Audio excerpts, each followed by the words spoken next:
నమస్తే చిచో, మనం ఇప్పుడు హౌస్ వైరింగ్ చేయడానికి అనిపోతున్నాం. గదే మన ఒట్టుకోడు. రోడ్డు పక్కనే జాలి కట్టిర్రు, చేపల జాలి. రాత్రి పట్ట వర్షానికి వాగులు వంకలు పుర్లేవి. అందుకే ఈ చేపల జాలి కట్టిర్రు. చేపలు మాత్రం గుంపులు గుంపులుగా ఉన్నాయి. వీడికి వచ్చి రాగానే ఒకటే కుయ్యా కుయ్యా అని మొత్తుకుంటుంది. ఏందో చిచ్చా.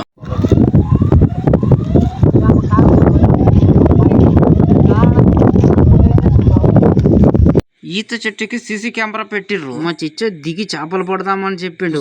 మేము పోయి చేపలు పడితే మాత్రం మా ఊళ్ళో చింతపండు నాయన ఈ చేపల కూల అనుకుని మన RX100 తీసుకొని వెళ్ళిపోయినాం. గితే చిచ్చా మన కస్టమర్ రాజు గీ అన్న ఏమని చెప్పిండంటే, గిట్ల చేస్తే గట్లయిపోతాం అన్నాడు. మనం మూకుటామా, కూలికి వస్తే మాత్రం పొరకగుట లేవదు. అదే గుత్త పడితే మాత్రం 30 కిలోల బాటైనా లేచిపోద్ది. మనం వైరింగ్ లాగేది అయిపోయింది. స్విచ్ బోర్డ్ లో ఎక్కిస్తున్నాం. ఇప్పుడు MC బాక్స్ ఫిట్టింగ్ కూడా అయిపోయింది. ఈ అన్నకి దేవుడు అంటే చాలా నమ్మకం అనుకుంటా. కొబ్బరికాయ కొట్టే మరి MCB ఆన్ చేస్తుండు. గిట్ల ఆన్ చేసిండో లేదో గట్ల వెలిగిన వెంటనే అన్నకి గిట్ల లైట్లు వెలగలే కళ్ళల్లో సంతోషం చాలా కనబడింది. అన్నకి ఒకే మొల రైట్ మొల